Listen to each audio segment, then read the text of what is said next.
बिस्मिल्लाहिर्रहमानिर्रहीम, अस्सलाम वालेकुम। पाकिस्तान की सिक्योरिटी और अमन व अमान के हवाले से, पाकिस्तान की खुशहाली के हवाले से मुस्तकबिल के लिए बहुत बड़ी खबर सामने आई है और तालिबान तर्जुमान, अफ़गान तालिबान के तर्जुमान ज़बीला मुजाहिद ने निजी टीवी को इंटरव्यू देते हुए ये बताया है कि 2 रोज़ कबल पाकिस्तान और TTP के दरमियान मुज़ाकरात मुकम्मल हो गए हैं। इसके अलावा उन्होंने वाज़ेह तौर पर कहा है कि उम्मीद करते हैं कि ये नतीजा खेज़ होंगे, कामयाब होंगे, और साथ उन्होंने ये कहा कि अगर ये कामयाब नहीं होते तो ये बात हम वाज़ेह तौर पर कहना चाहते हैं कि पाकिस्तान के ख़िलाफ़ किसी को भी पाकिस्तान के ख़िलाफ़ अपनी सरज़मीन इस्तेमाल करने नहीं देंगे। अभी हाल ही में ये भी हुआ कि कलदम TTP की तरफ से पाकिस्तान के साथ, पाकिस्तानी वफ़द के साथ मुज़ाकरात में आगे बढ़ने के लिए हुआ कि गैर मुअय्यना मुद्दत के लिए जंगबंदी का ऐलान कर दिया गया। और इससे पहले भी इस तरह के ऐलान हुए, लेकिन उसमें गैर मुअय्यना मुद्दत नहीं बल्कि कोई ना कोई टाइम फ्रेम था। अब ज़बीहुल्लाह मुजाहिद भी इस चीज़ का जिक्र करते हैं, लेकिन इससे पहले कि मैं उनकी पूरी स्टेटमेंट और उसमें जो कुछ उन्होंने कहा उसके बारे में बात करूं, चूँकि पाकिस्तान में आजकल क्रेडिट का बड़ा एक चर्चा हुआ है और हर कोई क्रेडिट लेने के चक्कर में है कि जी ये क्रेडिट किसका बनता है, ये किसका बनता है, तो ये भी हमें सोचना चाहिए कि ये क्रेडिट किसका है कि इस तरह से ये जो पेशरफ्त हो रही है। आप देखें कि कितनी बड़ी कंट्रोवर्सी बनी जनरल फैज़ हमीद साहब के हवाले से और क्या कुछ उनको नहीं कहा गया। मरीम साहिबा ने, उनके वालिद नवाज शरीफ ने नाम ले लेकर जनरल फैज़ हमीद के बारे में क्या क्या कहा, कौन कौन से इल्ज़ामात उन पर लगाए, उसका भी हम जिक्र करते हैं। लेकिन आप देखिए कि अब पेशावर कोर उन्होंने संभाली तो वो भी किसी से हज़म ना हुई और कहा गया कि जी फैज़ वहीं से मिल रहा है, कभी इशारों के नाम में, कभी वाज़ेह तौर पर मरीम साहबा ने अपने केसेस में भी उनका नाम लिया जो वहाँ पर अदालत में जवाब दाखिल करवा रही हैं, दरखास्तें दे रही हैं, उनमें जनरल फैज़ हमीद का नाम जनाब दिया जा रहा है, उनके खिलाफ बात हो रही है, बयानात दिए जा रहे हैं कि ये कर दिया, फैज़ हमीद ने कर दिया, जी अब भी वहाँ से ये जी ऑपरेट कर रहा है, पता नहीं क्या सहाफ़ियों को कर रहा है, ये कर रहा है, वो कर रहा है, पहले इल्ज़ामात लगाते रहे जी इसने हमारे खिलाफ जी इलेक्शन रिग किया और ये सब कुछ। आखिरकार हाल ही में DGISPR को बयान जारी करना पड़ा कि पेशावर कोर बड़ी अहम कोर है और इसकी बड़ी खिदमात हैं, कोर कमांडर बड़ा प्रोफेशनल आदमी होता है, ऐसे नहीं लगा दिया जाता। अब ये उस वक्त से कोशिशें हो रही हैं जब अमेरिका का यहाँ से इनखला होता है अफगानिस्तान से, उसमें भी आप देखें उस वक्त DGISI जनरल फैज़ हमीद, उनका बहुत बड़ा किरदार था। इमरान खान साहब उनको इसलिए कंटिन्यू करवाना चाहते थे, उन्होंने अपने इंटरव्यू में ये बातें कही हैं क्योंकि हालात इस तरह के थे कि मैं चाहता था कुछ अर्से तक वो और कंटिन्यू करते, लेकिन वो जाहिर है कि फिर मामलात और तरफ चले गए, कंट्रोवर्सी बन गई, बिगड़ गए और ये सारा कुछ हो गया। और मुज़ाकरात जो अफ़गान तालिबान और अमेरिका के दरमियान हुए उसको भी लेकर चल रहे थे, यानी उसमें भी किरदार था दोनों को बिठाने में, आगे जाने में जनरल फैज़ हमीद का। और अब देखिए खुशकिस्मती है कि फिर इसके बाद, यानी अमेरिका के जाने के बाद पाकिस्तान पर जिस तरह से अटैक फिर बहुत ज़्यादा हो गए, तो उसके बाद एक तो पेशावर में जाकर कोर संभाल कर फैज़ हमीद ज़ाहिर कोशिश करते रहे, अमन व अमान की बहाली की, दहशतगर्द के खिलाफ एक्शन लेते रहे, और साथ ये मुज़ाकरात की बात। और अभी आप देखें हाल ही में कई दफ़ा खबरें आई कि जी कबायली माहिदीन को ले जाया गया है, वो इसमें शामिल हुए हैं, TTP की जो शराइत सख्त थी उस पे हवाले से उनसे बात की गई है। तो ये कोई आसान काम नहीं था।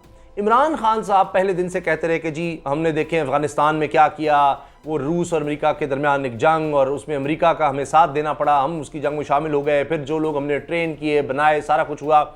अब उसके बाद उनको और तो कुछ आता नहीं था, उनको जो कुछ सिखाया गया इस्लाम के हवाले से, ये सब कुछ।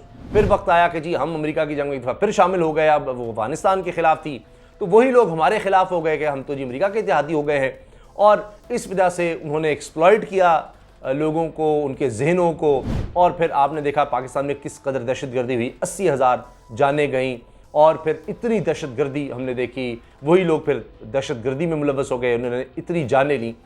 तो अब इमरान खान सब समझते हैं कि जी मुज़ाकरात हल होते हैं इस तरह के मामला का, आखिर कब तक जंग रह सकती है। तो उसमें अब हुआ ये कि TTP के लिए मुश्किलात हो गई। पाकिस्तान से तो पाक फ़ौज ने भरपूर ऑपरेशन करके उनको यहाँ से निकाल दिया, लेकिन अफ़गानिस्तान में उनको पनाहगाह मिल गई। और जो इससे पहले हुकूमत थी वो तो बाकायदा जिस तरह बताया जाता है कि गैर मुल्की उसमें NDS भी थी, अफ़गान इंटेलिजेंस एजेंसी थी, दुश्मन मालिक एजेंसियाँ थी, आलमी एजेंसियाँ, वो सब मिलकर सपोर्ट कर रही थी पाकिस्तान को, CPAC को डिस्टेबलाइज करना, ये सब कुछ हो रहा था। अब अफ़गान तालिबान पर यह दबाव था पाकिस्तान की तरफ से कि जी अटैक हो रहे हैं, इसको रोके। तो वो ये कह रहे हैं अफ़गान तालिबान जी हमने साजिश का किरदार अदा किया। अब ये बात सब पर वाज़ेह है कि फैज़ हमीद साहब की बड़ी तस्वीरें दिखाई गई, जी वो नमाज इकट्ठे पढ़ रहे हैं, जी अफगान तालिबान के साथ ये है वो है। तो एक चूँकि इतना अरसा उनके साथ रहे तो उनके साथ उनकी एक रेपो बन गई। फिर आपने देखा कि वो चाय का उनका एक वीडियो भी आई और फिर उसको अभिनंदन से जिस तरह वो शिकस्त दी गई थी भारत को तो वो जोड़ा गया, जी चाय इज़ फैंटास्टिक। तो उनसे वहाँ पर सवाल किया गया कि जी खुफिया गए थे, वो भी एक बना दिया गया। हालांकि खुफिया ऐसे जाते हैं कि होटल में सबके सामने जनाब चाय पी रहे हैं तो कह रहे हैं कि जी don't worry everything we all right. तो उनकी तब से कोशिश थी। फिर ज़ाहिर है कि पेशावर आप जानते हैं खैबर पख्तूनख्वा और पूरा बॉर्डर लगता है अफ़गानिस्तान को, तो वहाँ पर भी उनका किरदार बड़ा अहम रहा। तो हमें बजाय इसके कि ऐसे लोग जो पाकिस्तान के काम करते हैं उनको क्रिटिसाइज़ किया जाए, उनको सराहना चाहिए। तो अल्लाह करे कि इसमें कामयाबी हो, पाकिस्तान में अमन आए, अफ़गानिस्तान में अमन आए, दहशतगर्दी का इस खित्ते से खात्मा हो, जो कि पाकिस्तान के दुश्मन नहीं चाहते। और जो लोग इसके लिए कोशिशें कर रहे हैं उनको यहाँ पर मुल्क में बैठे लोग भी निशाना बनाते हैं, बाहर लोग बैठे भी निशाना बनाते हैं। अब आप देखें कि ये सारी कंट्रोवर्सी जो आयशा की तैनाती पर हुई, क्या हुआ। अब आप खुद देखिए कि किस कदर नफरत है कि जनाब फैज़ हमीद को निशाना बनाना है, लेकिन अब पहले जनरल कमर जावेद बाजवा के खिलाफ भी होता है कि वाहिद नवाज शरीफ साहब नाम लेकर उन्होंने अपने जलसों में जो बाहर से बैठ के तकरीरें की, जी ये तुम्हारा कसूर है, कमर जावेद बाजवा सुन लो, ये आपकी वजह से हुआ, ये दहशतगर्दी, ये महंगाई, ये फलां सब कुछ आपको जवाब देना पड़ा। 11 दफ़ा उन्होंने नाम लिए, उसमें फैज़ हमीद का भी लेते थे। फिर जनाब वो रजीम चेंज और ये सारा कुछ हुआ, पलटा खाया। अब जनाब बिल्कुल इस्टेब्लिशमेंट के पैरों में गिरे हुए हैं। अब बड़े अच्छे हो गए कमर जावेद बाजवा साहब, लेकिन फैज़ हमीद को निशाना बनाते रहे। अब आकर जनाब वहाँ पर भी उन्होंने कुछ समझे कि वक्फा लिया हुआ है। लेकिन एक बड़ी अजीब बात जो मैं आपको सुनाना चाह रहा हूं, जो इस वक्त बहुत ज्यादा वायरल है कि बिल्ली थैले से बाहर आ गई। ये फैज़ हमीद का खौफ था कि जी वो आर्मी चीफ ना बन जाए, सिर्फ इस वजह से कि फैज़ हमीद ना बन जाए जनाब आर्मी चीफ, इमरान खान उसको लगा दे। जबकि इमरान खान सब वाज़े कर चुके कि मैंने कभी सोचा भी नहीं था इस बारे में कि जी उनको मैंने बनाना है कोई आर्मी चीफ या इस तरह की भी कोई बात ही नहीं थी, मेरे ज़हन में भी नहीं था। लेकिन ये कोई पता नहीं क्या उनको दिखा दिया गया, अपोजिशन को डरा दिया गया और पीडीएम को कि जनाब आ जाओ, इमरान खान को गिराओ, रजीम चेंज करो, वरना फैज़ हमीद आ जाएगा और तुम्हारा कुछ नहीं बचेगा। पता नहीं क्या क्या इस तरह से बनाया गया। अब उसका एतराफ़, और इस वजह से सिर्फ हुकूमत गिराई अपनी जान बचाने के लिए, अपने केसेस ख़त्म करने के लिए। अब ये देखिए इस बात को यानी खुद अब हुकूमती एहलकार मान रहे हैं। जब तलत हुसैन साहब सवाल करें अपने प्रोग्राम में खुर्रम दस्तगीर से कि भाई किस बेवकूफ़ ने आपको कहा था कि आप 1.5 साल की हुकूमत ले, तो अब आप जवाब सुनिए। और जिस तरफ इस साल के आखिर में एक बड़ी तब्दीली आनी थी, उसमें इस साल के आखिर में एक बड़ी तब्दीली आनी थी, वही कि जनाब आर्मी चीफ रिटायर हो रहे हैं नवंबर में और उसकी जगह कहीं फैज़ हमीद ना आ जाता। ये नजर आ रहा था कि इमरान खान का जो गठजोड़ है ये तो अगले 15 साल रहेगा अगर इस तरह हालात रहे। और जिस तरह के उनके प्रोग्राम थे, हम सब ने डिस्क्वालीफाई होना था इस साल के आखिर में। सुन लिया आपने, हमने इस साल के आखिर में डिस्क्वालीफाई हो जाना था, बड़े बड़े बंदों ने। तो हमें यह डर था, ये सियासी मामला थे, कोई मईशत का नहीं, कोई महंगाई नहीं। ये इमरान खान ने हमें कहीं डिस्क्वालीफाई करा देना था, हमारे केसेस मंतकी अंजाम तक पहुंच जाने थे, कहीं वो फैज़ हमीद को आर्मी चीफ ना लगा देते, इसलिए जनाब ये किया। लेकिन देखिए ना, जिसको अल्लाह ताला चाहे इज्जत दे। अब ये अगर कामयाब हो जाते हैं मुज़ाकरात, और इस तरह अफगान तालिबान की तरफ से कहा जा रहा है कि हम पाकिस्तान के खिलाफ किसी को भी सरजमीन इस्तेमाल करने देंगे, अगर मुज़ाकरात नाकाम हो भी गए तो तब भी नहीं ये हो सकता कि जी हम टीटीपी को खुली छूट दे दें। तो फिर ये हमेशा के लिए याद रखा जाएगा जनरल फैज़ हमीद को भी, और कि जनाब वो DGIS आए थे तो यहाँ से इनक़लाब होता है, अफ़गानिस्तान में अमन की तरफ आगे बढ़ा जाता है। तो ये सब चीज़ें याद रखी जाएंगी। लेकिन ये खौफ उनका सुनिए ज़रा। पाकिस्तान के जो सियासी मामला थे और जिस तरफ इस साल के आखिर में एक बड़ी तब्दीली आनी थी, उसमें तो ये नजर आ रहा था कि इमरान खान का जो गठजोड़ है ये तो अगले 15 साल रहेगा अगर इस देखा आपने, ये इनको खौफ था कि जी 15 साल रहेगा और ये तो हम मारे जाएंगे, कुछ नहीं होगा। ये खौफ बस एक अपना बनाया हुआ था, या किसी ने इनको धक्का दे दिया, जो भी आप उसको नाम दे दें, वैसे तो बड़े समझदार, लेकिन उन्होंने एक बनाया, एक खौफ दिलाया कि ये हो जाएगा वो हो जाएगा। जबकि इमरान खान इंटरव्यू वाजे कर चुके हैं कि मैंने ऐसा कुछ नहीं सोचा था कि जी फैज़ हमीद को ही लगाना है, जो भी उस वक्त होता तब देखा जाता जब वक्त आता। लेकिन अब ये चाहते थे ये थे कि जनाब हम हुकूमत में आकर अपनी मर्जी से लगाएं, जनाब आर्मी चीफ लगाएं, ताकि कोई वो डील शील का कुछ हो सके। लेकिन मियाँ नवाज शरीफ साहब को आज तक नहीं समझ आई कि उन्होंने जब भी आर्मी चीफ लगाया, खुद लगाया और खुद ही उससे लड़ाई की। ये उनकी तारीख है। लेकिन फिर भी उन्हें खौफ था कि इमरान खान ना कोई आर्मी चीफ लगा दे, हमने ही आकर लगाना है, हमने ही तैनात करना है। तो ये हर दफ़ा ये सोचते हैं और हर दफ़ा इनके साथ उल्टा ही काम होता है। बात है। जी हमारी सीरियस मालूमात आपके ख्याल में जो आप ये लोगों को भूल जाता है, लेकिन कुछ माह पहले जो कहा कि हम नैब के कुछ 100 जज और हायर कर रहे हैं और हम सारे केसों को एक्सपेडाइट करेंगे, तो मैस लेवल के ऊपर मैस लेवल पर डिस्क्वालिफिकेशंस होनी थी। ये देखा शहबाज शरीफ ये हमारी डिस्क्वालिफिकेशंस हो जानी थी, ये था सारा। हाँ तो वही ये मुकदमे बन जाने फलां हो जाना था। तो ये खौफ था। ये आपने देखा कि नियो पर तलत साहब प्रोग्राम करते हैं नियो न्यूज़ पे, तो वहाँ पर जनाब उन्होंने ये सारी बातें की हैं और ये सब कुछ उन्होंने कहा है। ये असल कहानी है। लेकिन बहरहाल देखें, जो शख्स पाकिस्तान के लिए काम करेगा, पाकिस्तान की मेहनत करेगा, उससे आप वो छीन नहीं सकते और क्रेडिट तो जाएगा। आजकल क्रेडिट की बड़ी दौड़ है, तो हक़ाइक़ छुप नहीं सकते, तारीख़ किसी को माफ़ नहीं करती, तारीख़ में हमेशा फिर वाज़ेह चीज़ें आ जाती हैं। अब जनाब मैं आपके सामने ये सारा बयान पढ़ रहा हूँ। ज़बीला मुजाहिद अफ़गान तालिबान के तर्जुमान, उन्होंने क्या कहा है। वो कहते हैं कि जी पाकिस्तान के ख़िलाफ़ किसी को अपनी सरज़मीन इस्तेमाल करने की इजाज़त नहीं देंगे। अफ़गान तालिबान के तर्जुमान ज़बीला मुजाहिद ने कहा कि पाकिस्तान और TTP के दरमियान 2 रोज़ कबल मुज़ाकरात हुए थे, हो सकता है दोनों फरीक किसी नतीजे पर पहुँच जाएँ। अफ़गान तालिबान दोनों फ़रीक़ैन के माबैन सालिस का किरदार अदा कर रहे हैं, जिस तरह पाकिस्तान ने अमेरिका और अफ़गान तालिबान के दरमियान किया था। ताहम मुज़ाकरात में नाकामी की सूरत में अफ़गान सरज़मीन पाकिस्तान के ख़िलाफ़ इस्तेमाल करने की इजाज़त नहीं देंगे। तर्जुमान अफ़गान तालिबान ने मज़ीद कहा कि कबल अज़ीं यानी इससे पहले पाकिस्तानी तालिबान गैर मुय्यना मुद्दत तक तवील जंगबंदी का ऐलान कर चुके हैं, जिसके बायस हमलों का सिलसिला रुका है। हमारी कोशिश है कि मामले में जल्द अज जल्द कोई पेशरफ्त हो।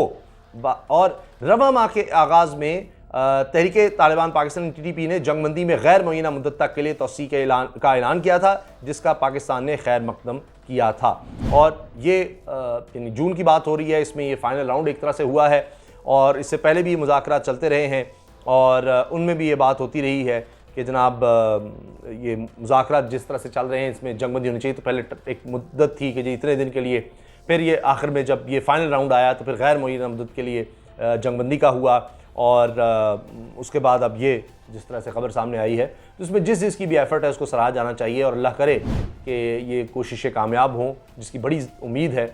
और जितना भी हुकूमत कोशिश कर ले, अगर जनरल फैज़ हमीद के नसीब में अल्लाह ने लिखा हुआ है मज़ीद ओहदा, तो वैसे तो कोर से बढ़कर किसी के लिए क्या हो सकता है। कोई भी फ़ौजी जो भर्ती होता है उसके लिए समझा जाता है कि ये उसके लिए टॉप पोस्ट होती है।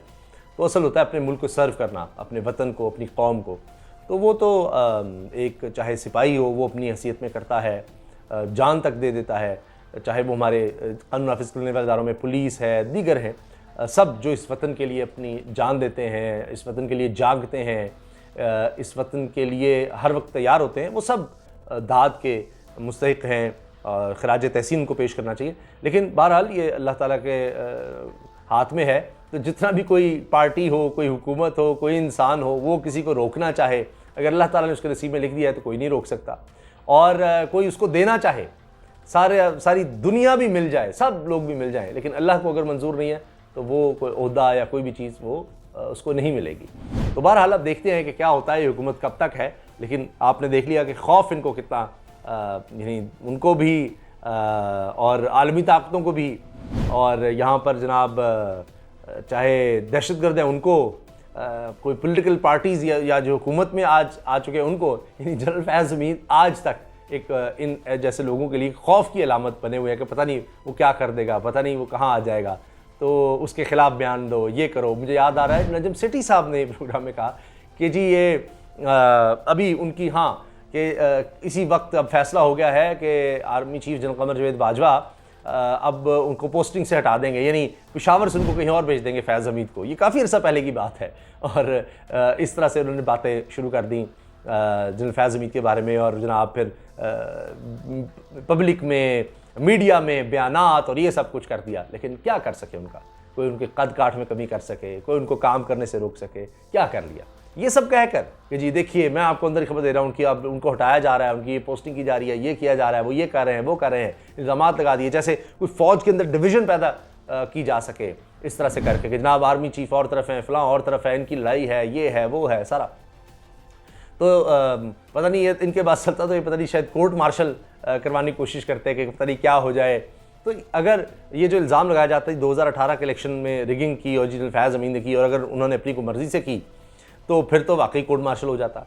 लेकिन अगर अपनी मर्जी से नहीं की, इल्ज़ाम की बात कर रहा हूँ, तो फिर तो आप सारी फ़ौज को इस पर मुलव्वस कर रहे हैं, army chief general Qamar Javed Bajwa को भी मुलव्वस कर रहे हैं, उन पर भी इल्ज़ाम दे रहे हैं।